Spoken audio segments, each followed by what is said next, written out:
Hello everyone, welcome back to my YouTube channel. Friends, हम लोग देखेंगे 6 अगस्त सन 2025 UP triple S C PET की फर्स्ट शिफ्ट का पेपर एनालिसिस में अगर हम बात करें तो यहाँ पर देखेंगे पहला क्वेश्चन है, हड़प्पा सभ्यता किस युग से संबंधित है। तो सीधे आंसर की बात करें तो इसका करेक्ट आंसर हो जाएगा ऑप्शन डी, पूरा पाषाण युग। आगे बढ़ेंगे क्वेश्चन नंबर 2 की अगर हम बात करें, क्वेश्चन नंबर 2 कह रहा है कि पुणे में आयोजित उद्यमिता विकास सम्मेलन सन 2025 का विषय क्या था। तो इसका विषय था उद्यमियों को सशक्त बनाना, पशुधन अर्थशास्त्र में बदलाव लाने, यानी ऑप्शन ए करेक्ट हो जाएगा। आगे बढ़ेंगे क्वेश्चन नंबर 3 की तरफ। क्वेश्चन नंबर 3 कह रहा है विश्व उपभोक्ता अधिकार दिवस कब मनाया जाता है। तो विश्व उपभोक्ता अधिकार दिवस मनाया जाता है 15 मार्च, यानी ऑप्शन डी करेक्ट हो जाएगा। आगे बढ़ेंगे क्वेश्चन नंबर 4 की अगर हम बात करें तो क्वेश्चन नंबर 4 कह रहा है कि यहाँ पर स्पेस दिया गया है, प्रश्न वह है जिसका कोई सदस्य सदन में मौखिक उत्तर चाहता है और जिसे तारांकित चिन्ह द्वारा पहचाना जाता है। इसका करेक्ट आंसर हो जाएगा तारांकित, यानी ऑप्शन बी। आगे बढ़ेंगे क्वेश्चन नंबर 5 की अगर हम बात करें तो क्वेश्चन नंबर 5 है, कांगटू भारत की सबसे ऊंची चोटियों में से एक है जो किस राज्य में स्थित है। तो ये स्थित है अरुणाचल प्रदेश, यानी ऑप्शन बी करेक्ट होगा। आगे बढ़ेंगे क्वेश्चन नंबर 6 की अगर हम बात करें, क्वेश्चन नंबर 6 कह रहा है महावीर ने निम्नलिखित में से किस स्थान पर मोक्ष प्राप्त किया, यानी सिद्ध बने। तो बने थे पावापुर, यानी ऑप्शन सी इसका करेक्ट हो जाएगा। आगे बढ़ेंगे क्वेश्चन नंबर 7 की अगर हम बात करें, क्वेश्चन नंबर 7 कह रहा है एशियाई खेल कितने वर्षों में एक बार आयोजित होते हैं। तो 4 वर्ष, यानी ऑप्शन सी इसका करेक्ट हो जाएगा। आगे बढ़ेंगे तो यहां पर देखेंगे हिंदी में पैसे दिया गया है, ठीक है, यहां पैसे दिया गया है, यहां पर सीधे आंसर की बात करेंगे, यानी क्वेश्चन नंबर 8। क्वेश्चन नंबर 8 कह रहा है कि आनंद की श्रेणी में ऐसा कोई शुद्ध मनोविकार नहीं है जो पात्र की हानि की उत्तेजना करे, पर दुख की श्रेणी में ऐसा मनोविकार है जो पात्र की यहां उत्तेजना करता है। तो ये ऑप्शन हो जाएगा ए, भलाई। क्वेश्चन नंबर 9 की बात करें तो दुख की श्रेणी में प्रवृत्ति विचार से करुणा का उल्टा क्या हो सकता है। करुणा का उल्टा होता है दुख, यानी ऑप्शन बी हो जाएगा। आगे बढ़ेंगे क्वेश्चन नंबर 10 की अगर हम बात करें, क्वेश्चन नंबर 10 कह रहा है किसी पर प्रसन्न होकर भी लोग उसकी भलाई करते हैं, इस प्रकार पात्र की भलाई की उत्तेजना की श्रेणियों में रखी जाती है। तो क्वेश्चन नंबर 10 का करेक्ट आंसर हो जाएगा श्रद्धा और भक्ति दोनों, यानी option C is correct answer. आगे बढ़ेंगे क्वेश्चन नंबर 11 की तरफ। क्वेश्चन नंबर 11 कह रहा है करुणा जिसके प्रति उत्पन्न होती है उसके लिए क्या किया जाता है। तो इसका करेक्ट आंसर हो जाएगा उसकी भलाई का उद्योग किया जाता है, यानी option is A correct. Question number 12 की बात करें, किसकी प्राप्ति के लिए पात्र में दुख के अतिरिक्त और किसी विशेषता की अपेक्षा नहीं होती। क्वेश्चन नंबर 12 का करेक्ट आंसर हो जाएगा करुणा, यानी ऑप्शन सी करेक्ट आंसर। आगे बढ़ेंगे, यहां पर पैसे दिया गया है, सीधे आंसर पर चलेंगे, यानी क्वेश्चन नंबर 13। क्वेश्चन नंबर 13 कह रहा है कि कालिदास ने क्या कहा था। तो कालिदास ने कहा था सब पुराने अच्छे ही नहीं होते, सब नए खराब ही नहीं होते, यानी ऑप्शन बी इसका करेक्ट आंसर हो जाएगा। क्वेश्चन नंबर 14 की बात करें तो क्वेश्चन नंबर 14 यहां पर है। क्वेश्चन नंबर 14 कह रहा है लेखक जी को प्राणी विज्ञानियों की कौन सी बात याद आती है। तो इसका करेक्ट आंसर हो जाएगा ऑप्शन सी, सहजात वृत्ति अनजान स्मृतियों का ही नाम है, यानी ऑप्शन सी करेक्ट हो जाएगा। क्वेश्चन नंबर 15 की अगर हम बात करें, क्वेश्चन नंबर 15 कह रहा है मनुष्य ने अपनी आजादी के जितने भी नामकरण किए, स्वतंत्रता, स्वराज, स्वाधीनता, उन सब में का बंधन अवश्य रखा। इसका करेक्ट आंसर हो जाएगा स्व, यानी ऑप्शन ए। आगे बढ़ेंगे क्वेश्चन नंबर 16 की अगर हम बात करें, क्वेश्चन नंबर 16 कह रहा है कि मेरे बच्चे को गोद में दबाए रहने वाली, यहां पर स्पेस है, मनुष्य का आदर्श नहीं बन सकती। तो करेक्ट आंसर हो जाएगा बंदरिया, यानी ऑप्शन डी। क्वेश्चन नंबर 17 की अगर हम बात करें, क्वेश्चन नंबर 17 कह रहा है कि लेखक जी कभी कभी क्या सोचने लगते हैं। तो इसका करेक्ट आंसर हो जाएगा अंग्रेजों की अनुवृत्तियां करने के बाद भी भारतवर्ष इंडिपेंडेंस को अधीनता क्यों नहीं कह सका, यानी ऑप्शन बी इसका करेक्ट होगा। आगे बढ़ेंगे क्वेश्चन नंबर 18 की तरफ। क्वेश्चन नंबर 18 देखेंगे। क्वेश्चन नंबर 18 कह रहा है कि जो विशेषण अपने विशेष की मात्रा या परिमाण के विषय को ज्ञात कराए उसे विशेषण कहते हैं, यानी क्या कहेंगे उसे कहेंगे परिमाणवाचक विशेषण, यानी ऑप्शन ए करेक्ट हो जाएगा। क्वेश्चन नंबर 19 की बात करेंगे तो चैत्र तद्भव शब्द है, उसका तत्सम शब्द क्या होगा। उसका तत्सम हो जाएगा चैत्र, यानी ऑप्शन डी करेक्ट आंसर होगा। क्वेश्चन नंबर 20 की बात करें, क्वेश्चन नंबर 20 कह रहा है आदान का विलोम शब्द है, आदान का विलोम शब्द है प्रदान, यानी ऑप्शन सी करेक्ट हो जाएगा। आगे बढ़ेंगे क्वेश्चन नंबर 21 की बात करेंगे। क्वेश्चन नंबर 21 कह रहा है समय ही पहचान सिया राम शरण गुप्त जी की कविता है जिसमें वे कि महत्व के बारे में बताते हैं। महत्व के बारे में किसके बताते हैं, परिश्रम, यानी ऑप्शन ए करेक्ट होगा। आगे बढ़ेंगे क्वेश्चन नंबर 22 की तरफ। क्वेश्चन नंबर 22 कह रहा है आंखें दिखाना मुहावरे का सही अर्थ है।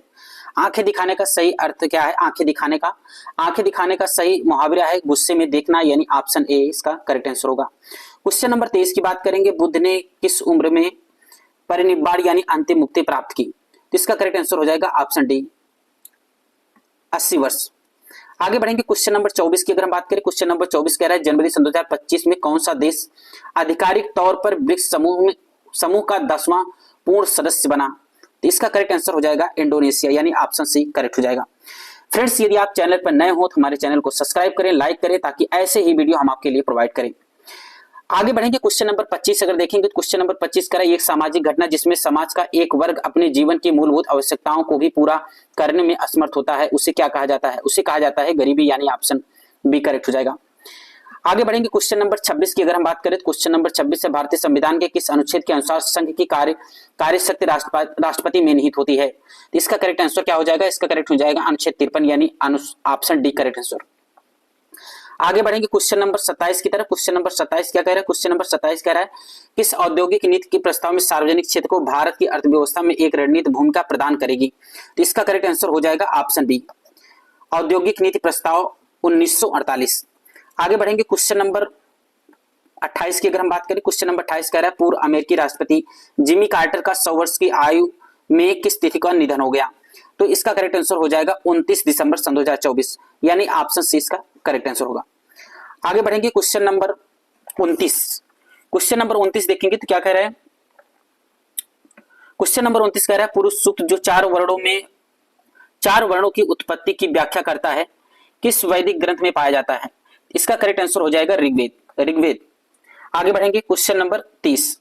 क्वेश्चन नंबर 30 पर देखेंगे तो यहां पर एक सवाल दिया गया जिसका करेक्ट आंसर होगा 17.2, ऑप्शन सी करेक्ट आंसर। आगे बढ़ेंगे, आगे देखेंगे तो क्वेश्चन नंबर 31।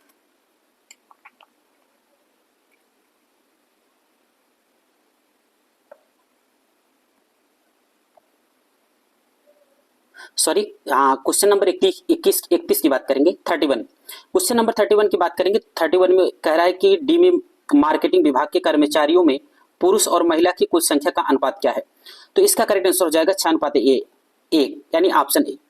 आगे बढ़ेंगे क्वेश्चन नंबर 32 की बात करेंगे। क्वेश्चन नंबर 32 कह रहा है सभी कंपनियों में पुरुष कर्मचारियों की औसत संख्या क्या है? इसका करेक्ट आंसर हो जाएगा ऑप्शन सी 1500। आगे बढ़ेंगे क्वेश्चन नंबर 33 की बात करेंगे। सभी कंपनियों में फाइनेंस विभाग में महिला कर्मचारियों की औसत संख्या क्या है? इसकी करेक्ट आंसर की अगर हम बात करें तो इसका करेक्ट आंसर हो जाएगा 470, यानी ऑप्शन ए करेक्ट होगा। आगे बढ़ेंगे क्वेश्चन नंबर 34। क्वेश्चन नंबर 34 की बात करें सभी कंपनियों में मार्केटिंग विभाग में पुरुष और महिला कर्मचारियों के बीच का क्या अंतर है? तो इसका करेक्ट आंसर हो जाएगा 1680, यानी ऑप्शन ए करेक्ट होगा। आगे बढ़ेंगे क्वेश्चन नंबर 35। क्वेश्चन नंबर 35 देखेंगे। क्वेश्चन नंबर 35 कह सी में फाइनेंस विभाग में पुरुष कर्मचारियों की संख्या डी में मार्केटिंग विभाग के कर्मचारियों की कुल संख्या का लगभग कितना प्रतिशत है? तो इसके करेक्ट आंसर की बात करें तो इसका करेक्ट आंसर हो जाएगा ऑप्शन सी। आगे बढ़ेंगे क्वेश्चन नंबर एक मिनट, इसको फिर से देखेंगे। Question number 35। क्वेश्चन नंबर 35 की अगर हम बात करें तो क्वेश्चन नंबर 35 हो जाएगा ऑप्शन बी 53 नहीं होगा, 43 होगा, यानी ऑप्शन बी। आगे बढ़ेंगे क्वेश्चन नंबर 36 की अगर हम बात करें तो क्वेश्चन नंबर 36 कह रहा है अर्थव्यवस्था के अधिवेशन को अंतिम उपयोगकर्ताओं तक पहुंचाने और स्थानांतरित करने के लिए निम्नलिखित में से कौन सा माध्यम कार्य करता है? तो वित्तीय संस्था, यानी ऑप्शन बी इसका करेक्ट आंसर होगा। आगे बढ़ेंगे क्वेश्चन नंबर 37। क्वेश्चन नंबर 37 कह रहा है कि 15 जनवरी 2025 को नई दिल्ली में आयोजित एक समारोह में राष्ट्रपति थर्मन षणमुगरत्नम द्वारा सिंगापुर के मानक नागरिक पुरस्कार से किसे सम्मानित किया गया? यहां पर ऑप्शन इसके करेक्ट आंसर की बात करें कि तो इसका करेक्ट आंसर तरुण दास, यानी ऑप्शन सी तरुण दास। आगे बढ़ेंगे क्वेश्चन नंबर 38 की अगर हम बात करें। क्वेश्चन नंबर 38 कह रहा है आदि पुराण किस तीर्थंकर की संत चरित संग्रह है? तो इसका करेक्ट आंसर हो जाएगा आदिनाथ, यानी ऑप्शन डी। क्वेश्चन नंबर 39 की बात करें तो फ्यूचर मिनरल्स फोरम सन 2025 कहां आयोजित किया गया था? तो इसका करेक्ट आंसर हो जाएगा ऑप्शन डी रियाद, सऊदी अरब। आगे बढ़ेंगे क्वेश्चन नंबर 38 हो गया 40। सबसे बड़ी 3 अंकों की संख्या और सबसे छोटी 2 अंकों की संख्या के बीच का अंतर क्या है? इसका करेक्ट आंसर हो जाएगा 989, ऑप्शन ए करेक्ट होगा। आगे बढ़ेंगे, क्वेश्चन नंबर 41 की अगर हम बात करें तो मैथ का क्वेश्चन है, इसका करेक्ट आंसर हो जाएगा करड़ी में 45 यानी ऑप्शन ए। आगे बढ़ेंगे, क्वेश्चन नंबर 42 में क्या कह रहा है? काम के बदले अनाज कार्यक्रम का पुनर्गठन किया गया था और अक्टूबर 1980 से इसका नाम बदलकर क्या कर दिया गया? तो इसका नाम बदलकर राष्ट्रीय ग्रामीण रोजगार कार्यक्रम यानी ऑप्शन बी इसका करेक्ट आंसर होगा। आगे बढ़ेंगे, क्वेश्चन नंबर 43। क्वेश्चन नंबर 43 कह रहा है देखनी किस भारतीय राज्य का पारंपरिक नृत्य है? तो इसका करेक्ट आंसर हो जाएगा गोवा यानी ऑप्शन ए। क्वेश्चन नंबर 44 की बात करें, बंगाल ब्रिटिश इंडिया सोसाइटी की स्थापना कब हुई थी? तो इसकी स्थापना कब हुई थी? 20 अप्रैल 1843 यानी ऑप्शन डी 20 अप्रैल 1843। आगे बढ़ेंगे, क्वेश्चन नंबर 45। क्वेश्चन नंबर 45, एक मिनट, यहां पर देखेंगे डीआई का क्वेश्चन है, सीधे आंसर की बात करेंगे। तो तेजा द्वारा उत्पादित औसत फसलें ज्ञात करें, औसत फसलें यानी आपसे इसका बी होगा 574। आगे बढ़ेंगे, क्वेश्चन नंबर 46। क्वेश्चन नंबर 46 कह रहा है कि किस किसान ने तीसरी सबसे कम फसलें उगाई? तो इसका ऑप्शन हो जाएगा करेक्ट तेजा यानी ऑप्शन बी। आगे बढ़ेंगे, क्वेश्चन नंबर 47 की बात करें। क्वेश्चन नंबर 47 कह रहा है सभी किसानों द्वारा उत्पादित कुल सरसों और गेहूं के बीच अनुपात ज्ञात करें। तो इसका सही अनुपात होगा 397 अनुपात 284 यानी ऑप्शन ए करेक्ट होगा। आगे बढ़ेंगे, क्वेश्चन नंबर 48 की बात अगर करें, क्वेश्चन नंबर 48 कह रहा है रोशन द्वारा उत्पादित कुल फसलें भार्गव द्वारा उत्पादित कुल फसलों का लगभग कितना प्रतिशत है? तो 97% यानी ऑप्शन सी करेक्ट होगा। आगे बढ़ेंगे, क्वेश्चन नंबर 49। क्वेश्चन नंबर 49 कह रहा है सभी दिए गए किसानों द्वारा उत्पादित राई और जई के औसत के बीच का अंतर ज्ञात करें। तो इसका करेक्ट आंसर हो जाएगा 192 यानी ऑप्शन डी। क्वेश्चन नंबर अगर हम बात करें 50 की 15, लंदन में ईस्ट इंडिया एसोसिएशन की स्थापना किसके द्वारा की गई थी? तो इसका करेक्ट आंसर हो जाएगा दादा भाई नौरोजी यानी ऑप्शन बी करेक्ट होगा। आगे बढ़ेंगे, क्वेश्चन नंबर 51 की बात करें, लीबिया की राजधानी क्या है? लीबिया की राजधानी है त्रिपोली यानी ऑप्शन सी इसका करेक्ट आंसर होगा। आगे बढ़ेंगे, क्वेश्चन नंबर 52 की बात करें, विजय स्तंभ कहां स्थित है? तो चित्तौड़गढ़ यानी ऑप्शन डी चित्तौड़गढ़ में। क्वेश्चन नंबर 53 की बात करें, जैविक विविधता संशोधन अधिनियम 2023 कब लागू हुआ? तो इसका करेक्ट हो जाएगा आंसर 1 अप्रैल 2024 यानी ऑप्शन सी 1 अप्रैल 2024। आगे बढ़ेंगे, क्वेश्चन नंबर 54 की अगर हम बात करें तो क्वेश्चन नंबर 54 कह रहा है यदि x और y सहअभाज्य हैं तो उनका एलसीएम क्या होगा? तो उनका एलसीएम हो जाएगा xy यानी ऑप्शन सी करेक्ट होगा। आगे बढ़ेंगे, क्वेश्चन नंबर 55। क्वेश्चन नंबर 55 कह रहा है कि अविकसित अर्थव्यवस्था का अर्थ था, यानी क्या अर्थ था किसका? अविकसित अर्थव्यवस्था का वे देश जिनमें अधिक गरीबी देखी जाती है यानी इसका करेक्ट आंसर होगा ऑप्शन डी वे देश जिसमें अधिक गरीबी देखी जाती है। आगे बढ़ेंगे, क्वेश्चन नंबर 56 की बात करेंगे। क्वेश्चन नंबर 56 कह रहा है अंतरराष्ट्रीय श्रम संगठन आईएलओ का मुख्यालय कहां स्थित है? तो इसका मुख्यालय है जिनेवा में यानी ऑप्शन ए करेक्ट हो जाए जिनेवा। आगे बढ़ेंगे, 57 की बात करें, question number 57। Question number 57 English में यहां दिया गया, यहाँ फिलिंग द ब्लैंक है, यहाँ क्या भरा जाएगा? डू यू यानी ऑप्शन इसका बी होगा डू यू यूजुअली हैव। आगे बढ़ेंगे, क्वेश्चन नंबर 58। क्वेश्चन नंबर 58 देखेंगे तो क्वेश्चन नंबर यहां पर कह रहा है कि choose the one word substitution. ठीक है, इसका करेक्ट आंसर हो जाएगा क्रेव यानी ऑप्शन ए क्रेव। आगे बढ़ेंगे, क्वेश्चन नंबर 59। क्वेश्चन नंबर 59 की बात करें तो इसका करेक्ट आंसर हो जाएगा option B may be Rama in the garden. आगे बढ़ेंगे, तो क्वेश्चन नंबर 60 की अगर हम बात करें 59 क्वेश्चन नंबर 60। क्वेश्चन नंबर 60 की अगर हम बात करें तो इसका करेक्ट आंसर हो जाएगा option C be creating to do list and the avoiding distraction यानी ऑप्शन सी इसका करेक्ट आंसर होगा। आगे बात करेंगे 61। क्वेश्चन नंबर 61 कह रहा है कि क्वेश्चन ए हो जाएगा इसका ऑप्शन ए इसका करेक्ट होगा। आगे बढ़ेंगे, क्वेश्चन नंबर 62 की बात करें तो क्वेश्चन नंबर 62 की यहाँ पर देखेंगे, इसका करेक्ट आंसर की अगर हम बात करें तो -6D होगा, यानी ऑप्शन ए करेक्ट होगा। सिर्फ आंसर लेते हैं, ठीक है। आगे बढ़ेंगे क्वेश्चन नंबर 63 की अगर हम बात करें, क्वेश्चन नंबर 63 कह रहा है यदि 1 जनवरी सन 2001 को सोमवार था तो 31 दिसंबर सन 2001 को सप्ताह का कौन सा दिन होगा? इसका करेक्ट आंसर होगा सोमवार, यानी ऑप्शन सी। क्वेश्चन नंबर 64 की बात करें, शिकागो में धर्म संसद का आयोजन किस वर्ष हुआ था? तो हुआ था 1893 में, यानी ऑप्शन बी होगा 1893। आगे बढ़ेंगे क्वेश्चन नंबर 65 की बात करेंगे। क्वेश्चन नंबर 65 का सेक इसका करेक्ट आंसर की बात करें तो इसका करेक्ट आंसर हो जाएगा गोवा शिपयार्ड लिमिटेड, यानी option D, Goa shipyard limited. आगे बढ़ेंगे क्वेश्चन नंबर 66। क्वेश्चन नंबर 66 देखेंगे तो यहाँ पर कह रहा है डीटीएम के किस चरण में सबसे तेज जनसंख्या वृद्धि देखी जाती है? तो दूसरे चरण में, यानी ऑप्शन ए होगा दूसरे चरण। आगे बढ़ेंगे, अगला क्वेश्चन मिलाएंगे। एक पुरुष का परिचय देते हुए एक महिला ने कहा उसकी मां मेरे पिता की इकलौती बेटी है, पुरुष का महिला से क्या संबंध है? तो बेटा का, यानी ऑप्शन बी करेक्ट होगा। आगे बढ़ेंगे, 57 हो गया, 68। क्वेश्चन नंबर 68 देखेंगे। क्वेश्चन नंबर 68 कह रहा है देश के पर्यावरण का संरक्षण में सुधार तथा वनों में वन्य जीव सुरक्षा किसके अंतर्गत आता है, यानी किस आर्टिकल के? तो अनुच्छेद 48A, यानी ऑप्शन डी होगा, अनुच्छेद 48A। आगे बढ़ेंगे, क्वेश्चन नंबर 69 की अगर हम बात करें, क्वेश्चन नंबर 69 कह रहा है कि नई दिल्ली में आयोजित इंडिया ओपन बैडमिंटन सन 2025 में पुरुष एकल का खिताब किसने जीता? तो इसका करेक्ट आंसर हो जाएगा ऑप्शन ए, विक्टर एक्सेल्सन। आगे बढ़ेंगे, क्वेश्चन नंबर बात करेंगे क्वेश्चन नंबर 70 के। यहां पर क्या है, अनुशीलन समिति का मुख्यालय कहां है?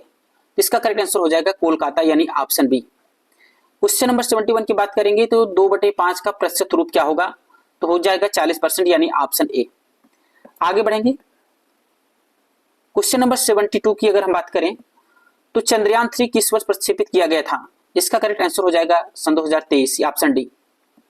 आगे बढ़ेंगे, क्वेश्चन नंबर 73 की अगर हम बात करें, क्वेश्चन नंबर 73 कह रहा है भारत के पश्चिम में कौन सा सागर स्थित है? पश्चिम में अरब सागर, यानी ऑप्शन बी। आगे बढ़ेंगे, क्वेश्चन नंबर 74 की अगर हम बात करें, क्वेश्चन नंबर 74 कह रहा है आसिया का प्रीमियम खाद्य एवं पेय व्यापार प्रदर्शन फूड सन 2025 का 8वां संस्करण कहां आयोजित किया गया था? तो इसका करेक्ट आंसर हो जाएगा India exposition mart limited, greater Noida, यानी ऑप्शन सी इसका करेक्ट आंसर होगा, ग्रेटर नोएडा। आगे बढ़ेंगे, क्वेश्चन नंबर है 75। एसिड को किस पदार्थ से बने बर्तनों में संग्रहित किया जाता है? इसका करेक्ट आंसर हो जाएगा कांच और सिरेमिक, यानी ऑप्शन सी। आगे बढ़ेंगे, क्वेश्चन नंबर 77 की बात करें, 76। क्वेश्चन नंबर 76 की बात करें कि भारत का संविधान पहली बार 1928 में किसके द्वारा तैयार किया गया था? तो Motilal Nehru, option A correct होगा। आगे बढ़ेंगे, क्वेश्चन नंबर 77। क्वेश्चन नंबर 77 की बात करें तो क्वेश्चन नंबर 77 कह रहा है कि भारत के विभाजन को ब्रिटिश सरकार द्वारा स्वीकार किए जाने की घोषणा किसने की थी? इसका करेक्ट आंसर हो जाएगा ऑप्शन ए, लॉर्ड माउंटबेटन। आगे बढ़ेंगे तो क्वेश्चन नंबर 78 की अगर हम बात करें तो क्वेश्चन 78 कह रहा है निम्नलिखित में से सर्वथा भिन्न ज्ञात कीजिए। तो भिन्न ज्ञात करना है तो इसमें करेक्ट आंसर हो जाएगा पारा। आगे बढ़ेंगे, क्वेश्चन नंबर 79 की अगर हम बात करें, क्वेश्चन नंबर 79 है भारत पाकिस्तान ने वर्ष 1960 में एक संधि पर हस्ताक्षर किए थे, उस संधि का नाम क्या है? उस संधि का नाम है सिंधु जल संधि, यानी ऑप्शन सी करेक्ट होगा। आगे बढ़ेंगे, यहां पर डीआई का क्वेश्चन है। आगे बढ़ेंगे, इसका क्वेश्चन आगे दिया गया है, यानी यहां पर क्वेश्चन नंबर 80। क्वेश्चन नंबर 80 कह रहा है कि मई में निर्मित व्हील कुर्सियों की संख्या और जनवरी में निर्मित ऑफिस कुर्सियों की संख्या का अनुपात क्या है? तो इसका अनुपात हो जाएगा 5:3, यानी ऑप्शन बी। आगे बढ़ेंगे, क्वेश्चन नंबर 81। जनवरी में निर्मित कुल कुर्सियों में से 20% कुर्सियां नहीं बिकी, या जनवरी में नहीं बिकी गई ऑफिस कुर्सियों की संख्या और व्हील कुर्सियों की संख्या का अनुपात 5:4 है। तो जनवरी में बेची गई व्हील कुर्सियों की संख्या ज्ञात कीजिए। कितनी कुर्सियां बेची गई? 780, यानी ऑप्शन डी करेक्ट होगा, 780।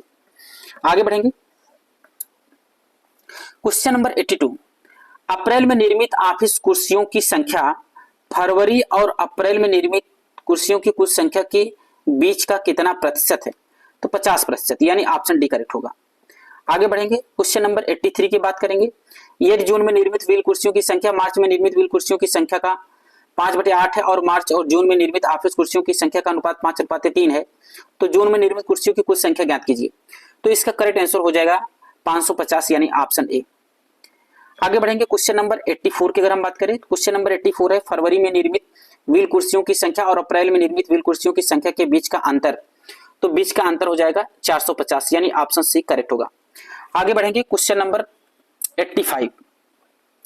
क्वेश्चन नंबर 85 कह रहा है कि हवा में कौन सी अम्लीय गैस वर्षा के पानी में घुलकर कार्बो एसिड बनाती है। इसका करेक्ट आंसर हो जाएगा CO2 यानी कार्बन डाइऑक्साइड, ऑप्शन सी। आगे बढ़ेंगे, क्वेश्चन नंबर 86। क्वेश्चन नंबर 86 कह रहा है विश्व की सबसे लंबी नदी कौन सी है। तो इसका करेक्ट आंसर हो जाएगा नाइल यानी ऑप्शन डी, नाइल। आगे बढ़ेंगे क्वेश्चन नंबर 87 की तरफ। क्वेश्चन नंबर 87 कह रहा है कि मुकेश सुरेश से लंबा है लेकिन राकेश से छोटा है, राकेश हरीश से लंबा है लेकिन अमर से छोटा है, इनमें से सबसे छोटा कौन है। इसमें सबसे छोटा, तो इसमें सबसे छोटा होगा सुरेश यानी ऑप्शन ए होगा। आगे बढ़ेंगे, क्वेश्चन नंबर 88। क्वेश्चन नंबर 88 की हम बात करें तो क्वेश्चन नंबर 88 कह रहा है निर्वात में प्रकाश की गति और माध्यम में प्रकाश की गति के अनुपात का माध्यम को कहा जाता है, यानी क्या कहा जाता है, अपवर्तनांक, यानी इसका करेक्ट आंसर हो जाएगा ऑप्शन सी अपवर्तनांक। आगे बढ़ेंगे, क्वेश्चन नंबर 89 कह रहा है दिसंबर सन 2024 में किस संगठन ने SAFE सिक्योर, यहां पर देखेंगे इसके करेक्ट आंसर की अगर हम बात करें तो इसका करेक्ट आंसर हो जाएगा national institute for transforming India, यानी correct answer option D, national institution for transforming India. आगे बढ़ेंगे, क्वेश्चन नंबर 90। क्वेश्चन नंबर 90 कह रहा है कि निम्न भूजल भंडारण से किस प्रकार की चट्टान संरचना सबसे अधिक जुड़ी हुई है, तो अवसादी चट्टान यानी ऑप्शन ए इसका करेक्ट हो जाएगा। आगे बढ़ेंगे, यहां पर देखेंगे तो फिर यह DI का क्वेश्चन है, सीधे यहां पर चलेंगे 91। डाइनिंग टेबल और बुक रैंक के अंकित मूल्य का औसत ज्ञात कीजिए। इसका करेक्ट आंसर हो जाएगा 8,500 रुपए यानी ऑप्शन ए करेक्ट होगा। आगे बढ़ेंगे, यहां पर देखेंगे तो क्वेश्चन नंबर 92। क्वेश्चन नंबर 92, यदि कंप्यूटर का अंकित मूल्य उसके क्रय मूल्य का 20% अधिक है और दुकानदार कंप्यूटर के अंकित मूल्य पर 15% की छूट देता है, तो कंप्यूटर का लाभ प्रतिशत ज्ञात कीजिए। तो 2% यानी ऑप्शन डी इसका करेक्ट हो जाएगा 2%। आगे बढ़ेंगे 93। क्वेश्चन नंबर 93 की बात करेंगे तो डाइनिंग टेबल का विक्रय मूल्य और अंकित मूल्य 4.5 के अनुपात में है, यदि दुकानदार को 25% का लाभ मिलता है तो डाइनिंग टेबल का क्रय मूल्य ज्ञात कीजिए। तो इसका क्रय मूल्य क्या हो जाएगा 6400 रुपए यानी ऑप्शन सी इसका करेक्ट आंसर होगा। आगे बढ़ेंगे, क्वेश्चन नंबर 94। क्वेश्चन नंबर 94 कह रहा है कि यदि सेल फोन के क्रय मूल्य और अंकित मूल्य का अनुपात 3:4 है और दुकानदार द्वारा अर्जित लाभ 1200 रुपए है, तो दुकान द्वारा दी जाने वाली छूट ज्ञात कीजिए। तो इसका करेक्ट आंसर हो जाएगा 800 रुपया यानी ऑप्शन बी। आगे बढ़ेंगे, क्वेश्चन नंबर 95। क्वेश्चन नंबर 95 कह रहा है कि यदि स्मार्ट वॉच और बुक रैंक का विक्रय मूल्य 4:5 के अनुपात में है और स्मार्ट वॉच का क्रय मूल्य 4800 रुपए है, यदि दुकानदार को स्मार्ट वॉच पर उसके अंकित मूल्य का 10% लाभ मिलता है, तो दुकानदार द्वारा कुल रैंक दी जाने वाली छूट ज्ञात कीजिए। तो इसका करेक्ट आंसर हो जाएगा 250 रुपए यानी ऑप्शन डी करेक्ट होगा। आगे बढ़ेंगे, क्वेश्चन नंबर 96। यहां पर दिया गया है यानी स्पेस है, बाह्य एवं आंतरिक आपातकाल के दौरान लागू होता है, तो इसमें उपयुक्त में से कोई नहीं होगा, ठीक है ना। आगे बढ़ेंगे, क्वेश्चन नंबर 97 की अगर हम बात करें, क्वेश्चन नंबर 97 कह रहा है 45 छात्रों की कक्षा में आयुष का रैंक ऊपर से 15वां है, तो नीचे से आयुष का रैंक क्या होगा, तो नीचे से 31 हो जाएगा यानी ऑप्शन सी करेक्ट होगा। आगे बढ़ेंगे, क्वेश्चन नंबर 98। भारत राज्यसभा के पदेन अध्यक्ष होता है कौन, उपराष्ट्रपति, राष्ट्रपति, प्रधानमंत्री, राज्यपाल। तो राज्यसभा का पदेन सभापति होता है उपराष्ट्रपति यानी ऑप्शन ए करेक्ट होगा। क्वेश्चन नंबर 99 की बात करेंगे। क्वेश्चन नंबर 99 कह रहा है कि ऊंट वसा जमा करता है, यानी ऊंट जो है वसा कहां जमा करता है, पेट में, पैर में, पाद में, हम्प में। इसका करेक्ट आंसर हो जाएगा हम, ऑप्शन डी करेक्ट होगा हम। क्वेश्चन नंबर 100 की अगर बात करें तो गुड़हल के पौधों का फूल है एक लिंगी, उभय लिंगी, नपुंसक, बहुत छोटा सा। तो इसका करेक्ट आंसर हो जाएगा उभयलिंगी यानी ऑप्शन बी। दोस्तों बस यहीं तक, मिलेंगे अगले पेपर के सॉल्यूशन के साथ। चैनल पर नए हो तो लाइक सब्सक्राइब जरूर करें। वीडियो देखने के लिए बहुत बहुत धन्यवाद।